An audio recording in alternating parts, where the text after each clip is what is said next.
Hello दोस्तों, क्या हाल है। तारीख आज 4 जनवरी 2025, दिन शनिवार हो गया, हिंदी तिथि पंचमी। और आइए बात करते हैं आज के मुख्य समाचार में देश भर की तमाम बड़ी खबरों पर नजर डालते हैं। देखिए दोस्तों, एक तो आज के दिन को दुनिया भर में वर्ल्ड ब्रेल डे के रूप में मनाया जाता है, यानी विश्व ब्रेल दिवस। दोस्तों, ब्रेल लिपि एक विशेष तरह की पद्धति है जो कि दृष्टिहीन यानी आंखों से ना देख सकने वाले लोगों के पढ़ने लिखने के लिए बनाई गई है। और ये ब्रेल लिपि के आविष्कारक जो कि फ्रांस के एक छोटे से कस्बे में जन्मे थे, जिनका नाम लुई ब्रेल था। और आज ही के दिन दोस्तों उस शख्सियत का जन्म हुआ जिसकी वजह से नेत्रहीन लोगों का पढ़ना लिखना संभव हो पाया। ये वजह कि आज उनके जन्म दिवस को ब्रेल दिवस के रूप में मनाया जाता है। ब्रेल लिपि के महान आविष्कारक लुई ब्रेल जी की जयंती पर इन्हें नमन। और सबसे इंटरेस्टिंग बात पता है क्या दोस्तों, जिस ब्रेल लिपि का इन्होंने आविष्कार किया ये खुद भी नेत्रहीन थे, जन्म से ही आंखों से देख नहीं सकते थे। दुनिया भर के नेत्रहीन लोगों को पढ़ने लिखने की काबिलियत देने वाले लुई ब्रेल का जन्म आज के दिन 1809 में हुआ था। चलिए आगे बढ़ते हैं अपन खबरों में। देखिए पहली खबर, देश की राजधानी दिल्ली में आज पीएम मोदी ग्रामीण भारत महोत्सव 2025 का आगाज करेंगे। शनिवार को दिल्ली के भारत मंडपम में ये कार्यक्रम का उद्घाटन किया जाएगा सुबह तकरीबन 10:30 बजे। ये महोत्सव 4 से 9 जनवरी तक आयोजित किया जाएगा, जिसका विषय रखा गया है विकसित भारत 2047 के लिए एक लचीले ग्रामीण भारत का निर्माण। गाँव बढ़े तो देश बढ़े। और प्रधानमंत्री ने कल भी दिल्ली में जनसभा को संबोधित करते हुए कहा कि दिल्ली में आपदा सरकार है, मतलब आम आदमी पार्टी पर उन्होंने तंज कसते हुए कहा कि ये कट्टर बेईमान लोग हैं। चाहता तो मैं भी शीश महल बनवा सकता था, लेकिन गरीबों के लिए 4 करोड़ घर बनवाए। दरअसल पीएम मोदी ने दिल्ली के रामलीला मैदान में झुग्गी झोपड़ियों में रहने वाली महिलाओं को उनके स्वाभिमान अपार्टमेंट की चाबियां सौंपी। तकरीबन 1675 फ्लैट्स का उद्घाटन किया। इसके साथ ही राजधानी में कुल 4500 करोड़ रुपए की नई परियोजनाओं का भी लोकार्पण और शिलान्यास किया पीएम मोदी ने। और इन परियोजनाओं में कई सारे स्कूल कॉलेज से जुड़े प्रोजेक्ट भी हैं। तो इन्हीं फ्लैट का उद्घाटन करते हुए पीएम ने ये कहा। और जनसभा में आम आदमी पार्टी पर आरोप लगाते हुए पीएम बोले कि 10 वर्षों से दिल्ली एक बड़ी आपदा से घिरी हुई है। अब आप लोग इस आपदा को नहीं सहेंगे। दिल्ली में विधानसभा चुनाव के सिलसिले में ही पीएम मोदी ने एक जनसभा को संबोधित किया। तो प्रधानमंत्री के इस आरोप पर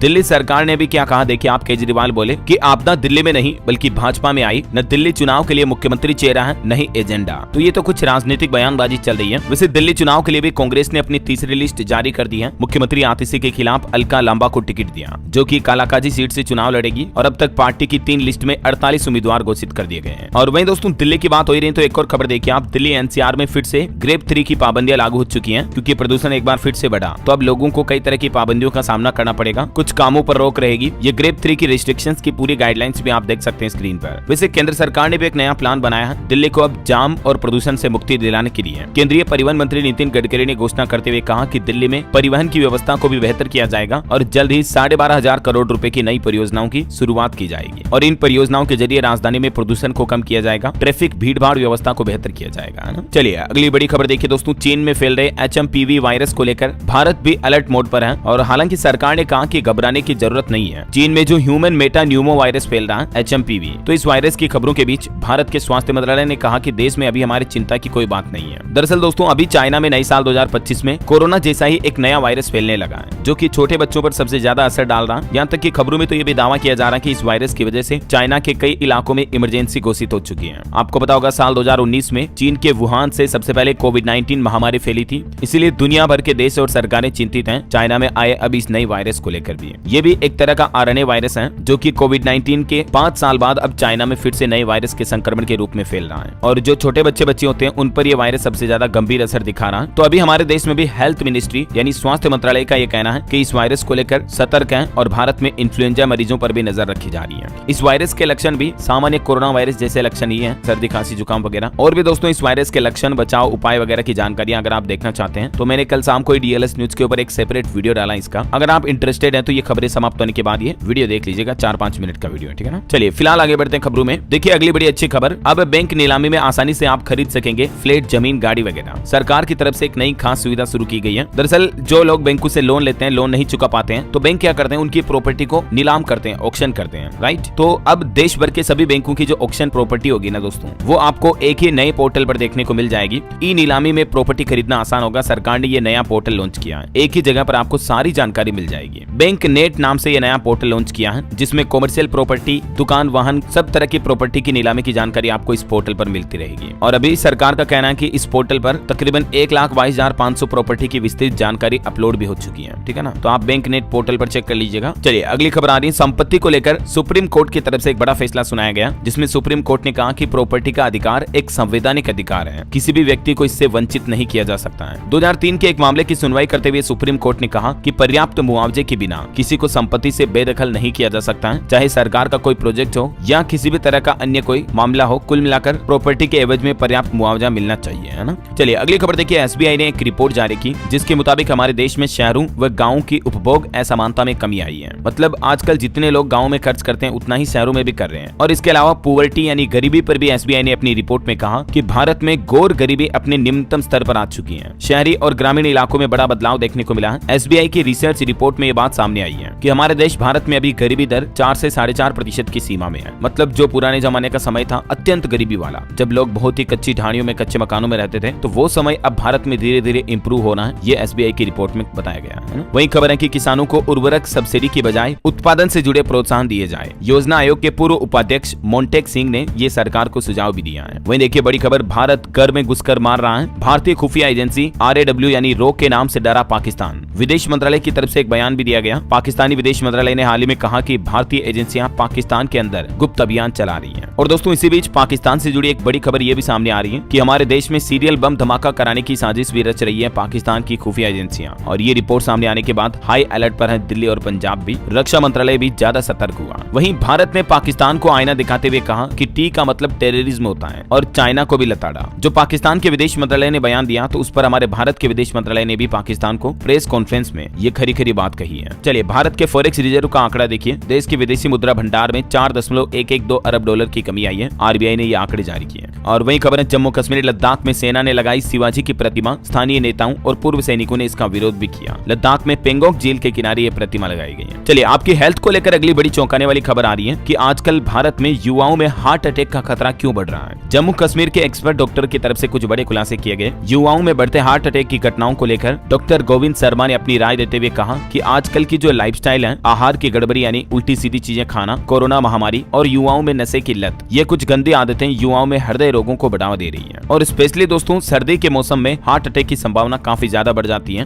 और इसके पीछे एक बड़ी वजह ये भी है नींद समय पर न लेना। तो एक्सपर्ट डॉक्टर्स और वैज्ञानिकों का कहना है कि 7 से 8 घंटा नींद लेना जरूरी है एक हेल्दी लाइफस्टाइल के लिए। और युवा लोग अपने आहार खाने पीने की आदतों को सुधारें ताकि high blood pressure, diabetes, heart attack जैसी गंभीर बीमारियों के खतरे ना रहे, है ना। धूम्रपान वगैरह ना करें, नशे की लत को छोड़ें, है ना। और वैसे दोस्तों हार्ट अटैक की बढ़ती घटनाओं पर अब सरकार ने भी एक फैसला लिया है। हृदय से जुड़े रोग क्यों बढ़ रहे हैं, इसके पीछे बढ़ने के कारणों को ढूंढेंगे भारतीय वैज्ञानिक। इसके लिए केंद्र सरकार ने एक स्पेशल साइंटिस्ट की टीम का भी गठन किया है जो कि इस मामले पर रिसर्च करेगी, है ना। अच्छा, स्वास्थ्य को लेकर सरकार की एक और बड़ी पहल देखिए। देश भर के जो प्राथमिक स्वास्थ्य केंद्र, छोटे अस्पताल हैं, उनमें अब 74 तरह की जांच मुहैया कराएगा केंद्र सरकार। किडनी, लीवर समेत कई तरह के टेस्ट बिल्कुल फ्री होंगे। सरकार का प्लान है 2025 से ही देश के प्रत्येक गाँव में 9 स्वास्थ्य जांच सुविधाएं उपलब्ध करवाई जाएगी, जिसमें ग्लूकोज, मलेरिया, HIV, डायबिटीज वगैरह कई तरह की जांच आप करवा पाएंगे। केंद्र सरकार ने खास करके ग्रामीण भारत की सेहत को सुधारने के लिए ये जांच स्तर पर विस्तार की एक नई योजना बनाई है। सरकार का कहना है कि इस योजना के जरिए गांव और कस्बों तक सरकारी चिकित्सा सेवाओं का विस्तार किया जाएगा। अगले 6 से 8 महीने में इस योजना पर अमल भी शुरू हो जाएगा। हर गाँव में 9 तरह की जाँचें होंगी, लोगों के 30,000 रुपए तक बचेंगे। ये सरकार का प्लान है आपकी हेल्थ को लेकर, है ना। चलिए अगली खबर देखिए, भारत में मोबाइल फोन एक्सपोर्ट पर रिपोर्ट आ रही है कि भारत का स्मार्टफोन बाजार इस साल 2025 में 50 अरब डॉलर को भी पार कर जाएगा। अच्छा, हवाई सफर करने वालों के लिए भी सरकार ने एक नया आदेश जारी किया। विदेश जाने वाले लोगों को केंद्र सरकार को अपना पर्सनल डेटा भी बताना होगा। मतलब कि अब सरकार आपसे ये पूछेगी कि यात्रा का खर्च किसने और कैसे किया। दरअसल भारत और विदेशों के बीच अंतर्राष्ट्रीय तस्करी को रोकने के लिए केंद्र सरकार की तरफ से ये कुछ नियमों में बदलाव किया है। अब भारत सरकार विदेश जाने वाले लोगों से 19 तरह की निजी जानकारियां लेगी। मतलब आपकी पर्सनल डिटेल भी पूछी जाएगी, जैसे यात्री कब, कहां, कैसे यात्रा कर रहे हैं, आपने अपने फॉरेन टूर में कुल कितना पैसा खर्च किया, कौन कब कितने बैग लेकर गया, किस सीट पर बैठा। इस तरह की जानकारियां भी सरकार द्वारा ली जाएगी। और ये डेटा अगले 5 साल तक स्टोर रहेगा, जो कि जरूरत पड़ने पर एजेंसियों के साथ साझा भी किया जाएगा। इसी साल 1 अप्रैल 2025 से ही सरकार ये नई गाइडलाइंस लागू करने का प्लान कर रही है। ये वो टोटल जानकारियां हैं जो अब आपसे ली जाएगी अगर आप फॉरेन यात्रा करते हैं तो, ठीक है ना। चलिए अगली बड़ी खबर आ रही है कि बच्चों को सोशल मीडिया अकाउंट के लिए अब पेरेंट्स से लेनी होगी मंजूरी। दरअसल हमारे देश में केंद्र सरकार डेटा सुरक्षा नाम से एक नया बिल लेकर आ रही है। वैसे तो संसद द्वारा लगभग 14 महीने पहले इस बिल को मंजूरी मिल चुकी थी, लेकिन अब केंद्र सरकार ने ये डिजिटल डेटा संरक्षण विधेयक से जुड़े कुछ नए नियम मसौदा जारी किए हैं। हालांकि इन नियमों के उल्लंघन के लिए अभी तक दंड का कोई प्रावधान नहीं रखा है, लेकिन ये नए डिजिटल डेटा सुरक्षा बिल में कुछ नियम होंगे, जैसे ई-कॉमर्स, सोशल मीडिया और गेमिंग प्लेटफॉर्म अपने डेटा के लिए जिम्मेदार होंगे। होंगे। और इस बिल की सबसे खास बात ये होगी कि अब अगर हमारे देश में जो छोटे नाबालिग बच्चे बच्ची हैं वो कहीं सोशल मीडिया अकाउंट बनाते हैं जैसे फेसबुक, व्हाट्सएप, इंस्टाग्राम, ट्विटर वगैरह पर, तो पेरेंट्स की सहमति से ही बन पाएगा।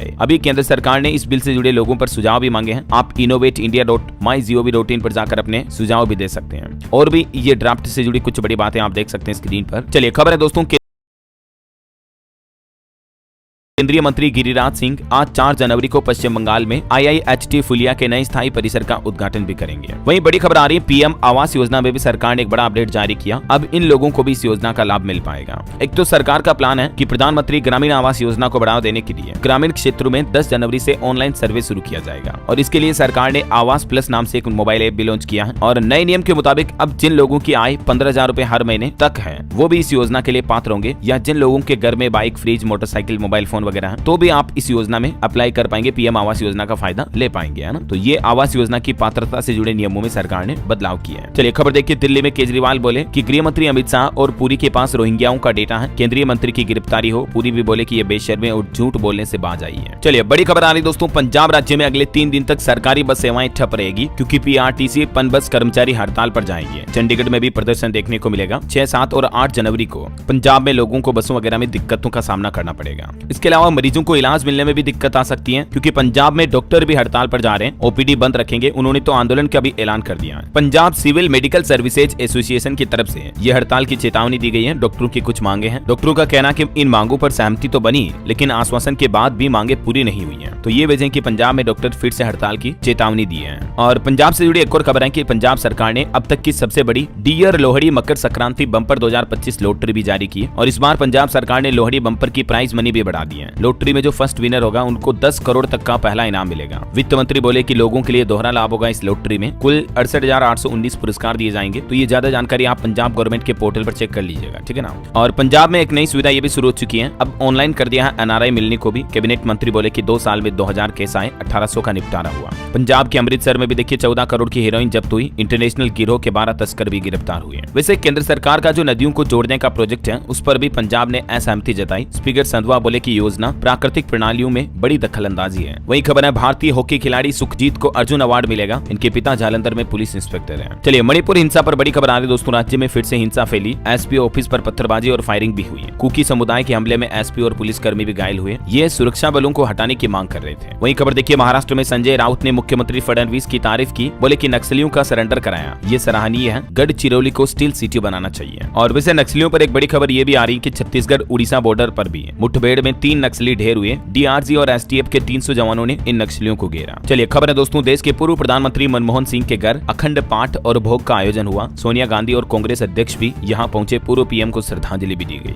वहीं खबर है, दिल्ली विधानसभा अध्यक्ष गोयल ने कहा कि 7वीं विधानसभा में 1000 से अधिक प्रश्न थे। सूचीबद्ध 28 विधेयक पारित किए गए। और दोस्तों दिल्ली में शराब को लेकर भी रिपोर्ट आ रही कि नए साल में जश्न के दिन दिल्ली वासियों ने एक ही दिन में 23 लाख बोतल शराब की पी डाली। और इससे दिल्ली सरकार को करोड़ों की आमदनी भी हुई। ये देख सकते हैं आप डेटा 31 दिसंबर के। चलिए खबर है, ED ने मनमाना रवैया अपनाया। सुप्रीम कोर्ट ने कहा कि हरियाणा के पूर्व कांग्रेस विधायक की गिरफ्तारी अवैध है। सुरेंद्र पवार मामले पर सुप्रीम कोर्ट ने यह बयान जारी किया। वही दोस्तों साउथ सुपरस्टार अल्लू अर्जुन को भी पुष्पा 2 फिल्म की भगदड़ मामले में जमानत मिल चुकी है। हालांकि अदालत ने यह कहा कि आप कोर्ट की अनुमति के बिना विदेश नहीं जा पाएंगे। और अल्लू अर्जुन की फिल्म पुष्पा 2 द रूल ने बॉक्स ऑफिस पर भी धमाल मचाया। अभी तक वर्ल्ड वाइड लगभग 1800 करोड़ रुपए की कमाई कर ली है फिल्म ने। और एक बड़ी खबर है कि उत्तर प्रदेश में चंदन गुप्ता कांड मामले में भी कोर्ट ने बड़ा फैसला सुनाया। सभी 28 दोषियों को उम्र कैद की सजा मिल चुकी है। यूपी के कासगंज में जो हत्याकांड का मामला हुआ था, इस पर यह कोर्ट की तरफ से फैसला आ चुका है। 26 जनवरी 2018 की घटना है जब एक तिरंगा यात्रा के दौरान इसकी जान ले ली गई थी, है ना। चलिए अगली बड़ी अच्छी खबर देखिए, पेंशन धारकों को सरकार ने बड़ा तोहफा दिया है। और हमारे देश में अब सेंट्रलाइज्ड पेंशन सिस्टम शुरू हो चुका है। इससे फायदे क्या होंगे, तो एक तो EPFO के 68 लाख से ज्यादा पेंशन धारकों को खुशखबरी मिली है। देश भर में जो ये CPPS सिस्टम लागू हुआ, CPPS का मतलब ही यही है, सेंट्रलाइज्ड पेंशन पेमेंट सिस्टम। तो इस नए सिस्टम के जरिए अब पेंशन धारक देश भर में किसी भी बैंक से किसी भी ब्रांच से अपनी पेंशन की राशि निकाल पाएंगे। ये यूनिवर्सल सिस्टम लागू हो चुका मतलब, है ना। चलिए अगली खबर सरकारी कर्मचारियों से जुड़ी कि क्या जल्द ही लागू हो सकता है 8वां वेतन आयोग। कर्मचारियों ने PM मोदी से भी अपील की इस साल 2025 के बजट के दौरान इस 8वें वेतन आयोग को लागू करने के लिए। तो जैसे ही ये लागू होगा, सरकारी कर्मचारियों और पेंशन भोगियों का महंगाई भत्ता, पेंशन वगैरह, उनकी तनख्वाह पूरी बढ़ जाएगी। क्योंकि अभी 7वां वेतन आयोग चल रहा, 7th पे कमीशन, उसके तहत मिलती है सैलरी वगैरह। और जब 8th पे कमीशन लागू होगा तो कर्मचारियों की सैलरी वगैरह में अच्छी खासी बढ़ोतरी देखने को मिलेगी। चलिए सुप्रीम सुप्रीम कोर्ट का एक बड़ा फैसला देखिए, मुस्लिम पुरुष भी नहीं करा सकेंगे एक से ज्यादा शादी का रजिस्ट्रेशन।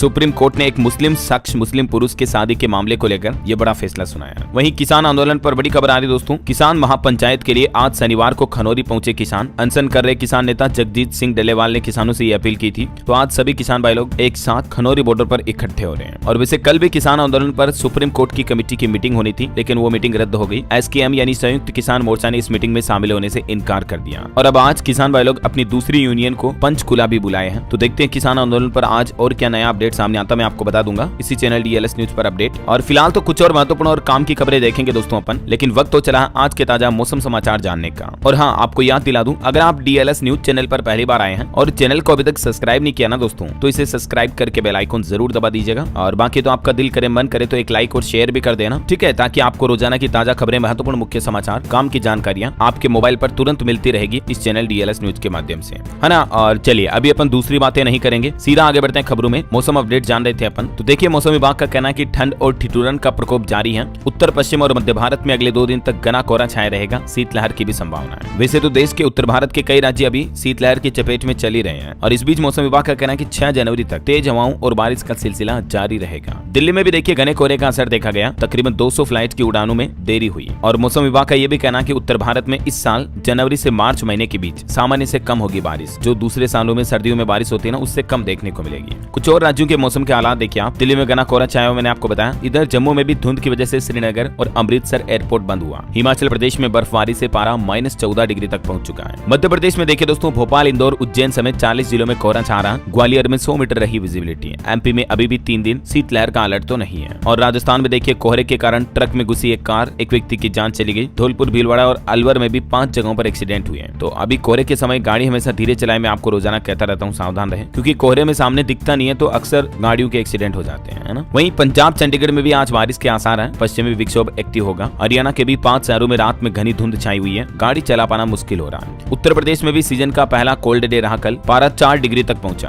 अभी यूपी गोरखपुर में तो 8वीं तक के स्कूल भी बंद कर दिए गए हैं। और हिमाचल प्रदेश में तो इस बार गर्मी का रिकॉर्ड टूट गया। शिमला 11.5 और मनाली 7 डिग्री पर चल रहा, मतलब देखिए इस मौसम में भी। और भी दोस्तों अगले 24 घंटों के दौरान मौसम की संभावित गतिविधियां क्या रह सकती हैं, जिसकी जानकारी आप देख सकते हैं स्क्रीन पर। कुछ राज्यों में हल्की मध्यम बारिश की भी संभावना है ना। और चलिए दोस्तों, मौसम के बाद अब अपन आज के सराफा बाजार पर नजर डाल लेते हैं। तो देखिए चांदी में अच्छी खासी बढ़ोतरी दर्ज हुई, 954 रुपए की। अभी चांदी का भाव 88,121 रुपए प्रति किलो चल रहा है। और 24 कैरेट गोल्ड में भी 425 रुपए की बढ़ोतरी हुई। और अभी सोने का भाव 77,504 रुपए प्रति 10 ग्राम चल रहा है, ठीक है। और चलिए कुछ मार्केट अपडेट्स भी देख लेते हैं। देखिए मात्र एक दिन की बढ़ोतरी के बाद ही भारतीय शेयर बाजार में फिर से गिरावट देखी गई। बीते दिन सेंसेक्स भी 720 अंक गिरकर 79,223 पर बंद हुआ। निफ्टी भी 183 अंक गिरा। और निवेशकों के लिए खबर है, 7 जनवरी को 2 आईपीओ ओपन होंगे। क्वाड्रेंट, फ्यूचर टेक और कैपिटल इंफ्रा ट्रस्ट में निवेश का मौका होगा। वहीं खबर है दोस्तों, अडानी के खिलाफ 3 मामलों की सुनवाई एक साथ होगी। अमेरिका के न्यूयॉर्क की एक कोर्ट ने आदेश जारी किया। जो अमेरिका ने हाल ही में कुछ महीनों पहले आरोप लगाए थे, आपको पता होगा, अडानी पर 2200 करोड़ रिश्वत के। तो इस मामले पर अब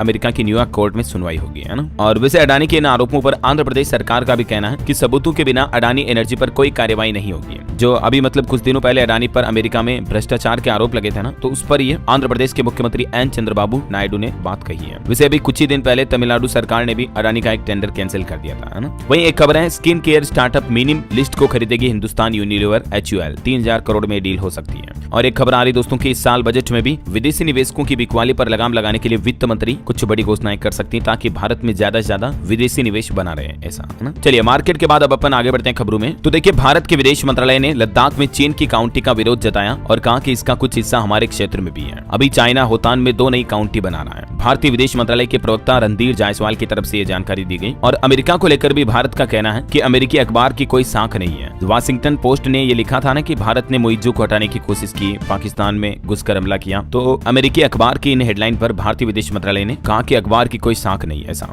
और अमेरिका में H1B वीजा को लेकर भी विदेश मंत्रालय बोला कि ये वीजा भारत और अमेरिका दोनों के ही लिए फायदेमंद है। इससे दोनों देशों के बीच आर्थिक तकनीकी साझेदारी बढ़ रही है। वैसे अमेरिका के पूर्व राष्ट्रपति जो बाइडेन की पत्नी को भी पीएम मोदी ने 17 लाख का हीरा गिफ्ट किया। और ये अमेरिकी राष्ट्रपति की पत्नी को 2023 का सबसे महंगा गिफ्ट भी मिला भारत की तरफ से। चलिए अगला अपडेट जा रहा, प्रवासी भारतीय सम्मान सम्मेलन का आयोजन होने जा रहा। अवार्ड के लिए 23 देशों की 27 हस्तियों का चयन हुआ। शिक्षा, चिकित्सा समेत अन्य क्षेत्रों में अपना विशेष योगदान देने वाली स्पेशल हस्तियों को देश की राष्ट्रपति द्रौपदी मुर्मू सम्मानित करेगी। इस साल 2025 के लिए विदेश मंत्रालय की तरफ से 27 नामों की घोषणा की गई है। चलिए चलिए खबर है, उड़ीसा के मुख्यमंत्री ने बेमौसम बारिश को घोषित किया प्राकृतिक आपदा, कहा कि किसानों को अब एसडीआरएफ से मिलेगा मुआवजा। वहीं खबर है, सरकार का एक नया प्लान, सीजीएचएस लाभार्थियों को प्रतिबंधित दवा देने के लिए कुछ नए नियम जारी किए हैं। अब कैंसर रोधी दवाइयां भी कैसे मिलेगी? केंद्र सरकार की तरफ से जारी नियमों के मुताबिक सीजीएचएस से 15 दिन में प्रतिबंधित दवाइयां भी मिल पाएगी। ये देख सकते हैं आप इस योजना का क्या प्लान है केंद्र सरकार द्वारा। चलिए खबर है, अजय कुमार भल्ला ने मणिपुर के राज्यपाल के तौर पर भी शपथ ली, हरि बाबू कंबमपति बने उड़ीसा राज्य के नए गवर्नर। वहीं एक रिपोर्ट सामने आ रही कि पीएम श्री स्कूलों में छात्रों के नामांकन में 75% से ज्यादा की बढ़ोतरी दर्ज हुई है। और एक बड़ा खतरा, वैज्ञानिकों की चेतावनी देखिए, हमारे देश के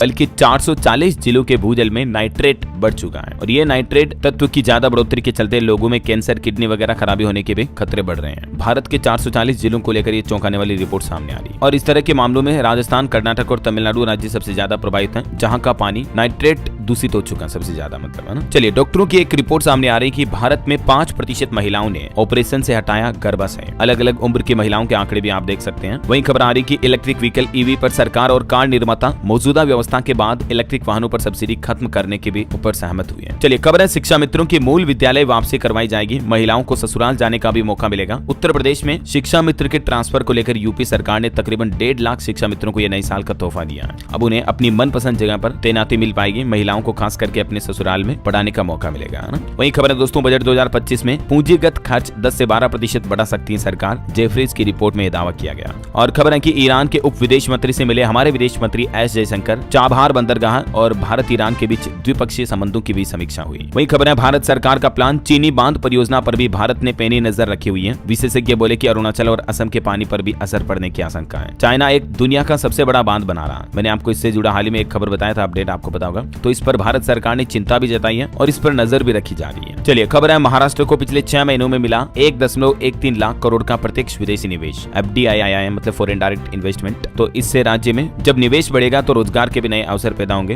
अच्छी बात है ना। वही खबर है दोस्तों, विदेश मंत्रालय ने लोगों को आगाह करते हुए कहा कि सलाहों का पालन करें मेक्सिको जाने की इच्छा रखने वाले भारतीय नागरिक, ताकि आपको हवाई अड्डों पर किसी तरह की कोई परेशानी ना हो। विदेश मंत्रालय ने कहा कि नियमों और सलाहों का विशेष ध्यान रखें। ये क्या गाइडलाइन जारी हुई है देख सकते हैं आप इस बाबत जानकारी भी। चलिए अगली बड़ी अच्छी खबर देखिए दोस्तों, भारतीय रेलवे की एक नई उपलब्धि, रेलवे ने अपने परीक्षण में 180 किलोमीटर प्रति घंटा की रफ्तार से दौड़ाई वंदे भारत स्लीपर ट्रेन भी, और इससे लंबी दूरी के रेल यात्रियों को फायदा होगा। नए साल 2025 में जल्दी हमारे देश में ये स्लीपर वंदे भारत ट्रेन भी शुरू होने जा रही है। और बड़ी खबर देखिए, सुप्रीम कोर्ट ने कहा कि कॉलेजों में जो जातिगत भेदभाव होते हैं ये मुद्दा काफी संवेदनशील है। अब यूजीसी को कुछ नए निर्देश भी जारी किए, 6 सप्ताह के अंदर आंकड़े पेश करें देश के शिक्षण संस्थानों में, कॉलेज, यूनिवर्सिटी वगैरह में भेदभाव की शिकायतों को निपटाने के लिए, है ना। वही खबर है, अब सेमीकंडक्टर सेक्टर में ग्लोबल लीडर बनेगा हमारा देश भारत, टाटा ग्रुप ने इसका प्रोडक्शन भी शुरू कर दिया है। और एक मीडिया रिपोर्ट चल रही है दोस्तों की क्या आरबीआई यानी भारतीय रिजर्व बैंक 5000 रुपए का नोट भी जारी कर सकता है। आखिर ये जो खबरें चल रही इसके पीछे पूरी सच्चाई क्या है? अभी आपको पता होगा हमारे देश में 500 का नोट सबसे बड़ा है,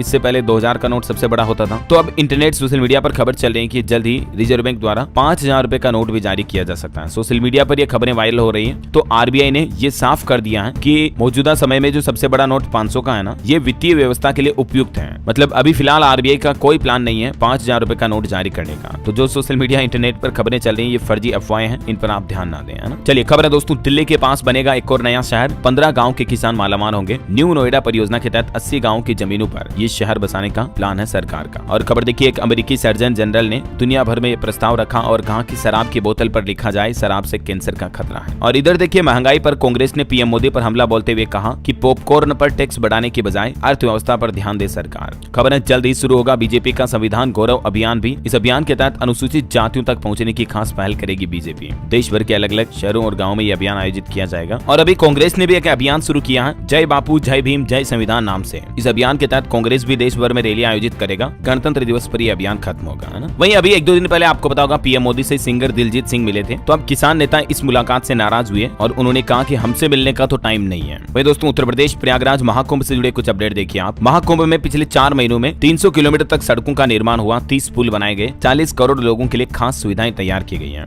मेला क्षेत्र के कर्मचारी 15-15 घंटे तक काम कर रहे हैं। महाकुंभ में जाने वाले लोगों के लिए 5 तारीख से स्पेशल शटल बसें भी भी चलना शुरू हो जाएगी कल से। मतलब श्रद्धालुओं की सहूलियत के लिए प्रयागराज में 550 इलेक्ट्रिक शटल बसों का संचालन होगा। और खबर है दोस्तों, महाकुंभ से पहले 10 जनवरी को देश की राष्ट्रपति द्रौपदी मुर्मू भी प्रयागराज आएंगी। यहाँ प्रयागराज एयरपोर्ट की नई टर्मिनल बिल्डिंग का लोकार्पण भी कर सकती है। और खबर है प्रयागराज के रेलवे स्टेशनों पर भी लोगों को 24 घंटे इलाज की सुविधा मिलेगी महाकुंभ के दौरान। इसके अलावा रेल कर्मियों की जैकेट पर भी QR कोड लगे होंगे, जिनके जरिए भी टिकट बुक कर सकेंगे श्रद्धालु। इससे श्रद्धालुओं को लंबी कतार, लंबी लाइन में लगने से राहत मिलेगी, है ना। वहीं रेलवे स्टेशनों पर जो 24/7 इलाज की सुविधा मिलेगी, इस दौरान दिल की बीमारी व डायबिटीज के मरीजों को भी खास सुविधाएं दी जाएगी। प्रयागराज महाकुंभ को देखते हुए प्रयागराज के अन्य अस्पतालों का भी कायाकल्प किया गया। हर तीर्थ यात्री को सर्वोत्तम सुविधा मिले, यही कहना मुख्यमंत्री योगी आदित्यनाथ का। और खबर है दोस्तों, महाकुंभ में 45 किलो रुद्राक्ष की मालाओं का मुकुट पहनकर 12 घंटे तपस्या कर रहे हैं गीतानंद गिरी भी। 12 साल का इनका संकल्प है। एक वैसे भी रेल और फ्लाइट की टिकट वगैरह भी नहीं मिल पा रही है। प्रयागराज जाने वाली ट्रेनें फुल है, वेटिंग टिकट भी नहीं मिल पा रहा। फ्लाइट का किराया तो 25,000 के पार पहुंच चुका है। 13 जनवरी से महाकुंभ 2025 की शुरुआत होने जा रही है। 13 तारीख को पहला स्नान होगा, है ना। चलिए दोस्तों आगे बढ़ते हैं अपन खबरों में। देखिए, उड़ीसा के भुवनेश्वर में 8 जनवरी से प्रवासी भारतीय दिवस सम्मेलन का आयोजन होने जा रहा है। प्रधानमंत्री नरेंद्र मोदी इसका उद्घाटन करेंगे और राष्ट्रपति मुर्मू भी 10 तारीख को इस समापन समारोह में शामिल होगी। उड़ीसा की राजधानी भुवनेश्वर में, है ना। वहीं खबर है, राजस्थान में रीको पहली बार नीलामी के अलावा भी निवेशकों को सीधे आवंटित करेगा औद्योगिक भूखंड। राजस्थान की भजनलाल सरकार की तरफ से ये नई स्कीम लॉन्च की गई है राज्य में इन्वेस्टमेंट वगैरह को बढ़ावा देने के लिए, है ना। और खबर है दोस्तों, राष्ट्रीय अनुसंधान विकास निगम के 71वें स्थापना दिवस पर डिजाइन क्लिनिक सुविधा का शुभारंभ भी हुआ। रेलवे की भी एक नई पहल है, अब हर 15 दिनों में धोए जाएंगे कंबल। सफाई में सुधार के लिए गुवाहाटी में काम भी शुरू हुआ।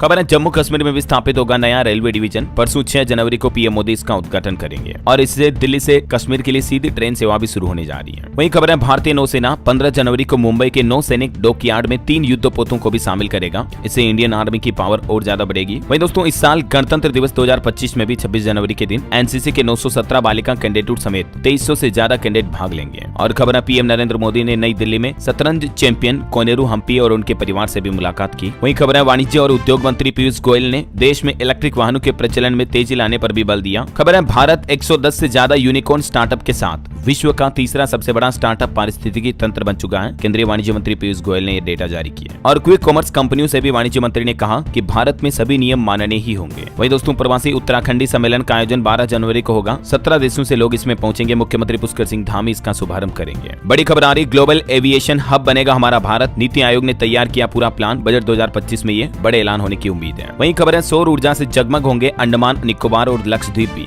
गृह मंत्री अमित शाह ने घोषणा करते हुए कहा कि भले अंडमान निकोबार दिल्ली से दूर है, मगर दिल के पास है। चलिए खबर है, महिला कारोबारी भी अब मालामाल बन पाएगी। हिमाचल प्रदेश के मुख्यमंत्री सुखविंदर सिंह सुक्खू ने नई ई-कॉमर्स वेबसाइट लॉन्च की है, जिसके जरिए हिमाचल की माताएं बहनें महिलाएं अपने प्रोडक्ट को ऑनलाइन बेच पाएगी। ये पोर्टल का नाम है HIMIRA.co.in, ठीक है ना। वहीं हरियाणा बोर्ड एग्जाम से पहले छात्रों के लिए भी एक जरूरी खबर आई है। अस्थायी मान्यता प्राप्त स्कूल के बच्चे भी अब एग्जाम दे पाएंगे। ये मोहलत दी है हरियाणा के शिक्षा विभाग की तरफ से। और खबर है दोस्तों, दिल्ली में विधानसभा चुनाव से पहले बिजली बिल पर भी अब सियासत तेज हुई है। अब यहाँ के उपभोक्ताओं को भरना होगा ज्यादा बिल, क्योंकि NDMC से मंजूरी मिल चुकी है। वहीं खबर है, मुख्यमंत्री योगी आदित्यनाथ ने किया मिनी स्पोर्ट्स स्टेडियम का लोकार्पण भी और कहा कि स्वस्थ युवा ही राष्ट्र की ताकत है। सीएम योगी ने गोरखपुर में ये लोकार्पण किया। और देखिए, नोएडा वालों के लिए गुड न्यूज, अब हर 10 मिनट में आपको इलेक्ट्रिक बसें मिल जाएगी। नोएडा और आसपास के इलाकों में ये लगभग 500 से ज्यादा नई इलेक्ट्रिक बसें चलानी जा रही यूपी सरकार। और दोस्तों, उत्तर प्रदेश में अब आप मोबाइल ऐप के जरिए भी हाउस टैक्स जमा करा सकते हैं। शिकायतों का निस्तारण भी ऐप पर ही ऑनलाइन हो जाएगा। नगर निगम की तरफ से नया मोबाइल ऐप लॉन्च किया जा रहा। और खबर है, छत्तीसगढ़ में अब छिप नहीं पाएंगे बांग्लादेशी और रोहिंग्या। सरकार इनकी तलाश के लिए विशेष अभियान भी चलाने जा रही है। खबर है, भारतीय स्टेट बैंक SBI लॉन्च करेगी हर घर लखपति योजना। इस योजना के तहत स्पेशली महिलाओं को बैंक में FD वगैरह करवाने पर ज्यादा ब्याज दिया जाएगा। 3 साल की होगी ये हर घर लखपति योजना। आगे जब भी इस योजना की लॉन्चिंग पर अपडेट आएगा, मैं आपको बता दूंगा। इसी चैनल DLS न्यूज पर खबर है। वहीं खबर है दोस्तों, गुड सैमेरिटन पुरस्कार योजना से जुड़ेंगे स्कूली छात्र छात्राएं। सड़क हादसे में घायल व्यक्ति की सहायता कर नेक भी कमा पाएंगे। सड़क दुर्घटनाओं में घायल व्यक्तियों की जान बचाने के लिए सरकार की तरफ से एक नया अभियान शुरू किया गया है ना। जो लोग रोड एक्सीडेंट में घायलों को हॉस्पिटल तक लेकर पहुंचेंगे, उनको 10,000 रुपए का प्राथमिक पुरस्कार दिया जाएगा। उत्तराखंड सरकार की तरफ से ये नई पहल की गई है।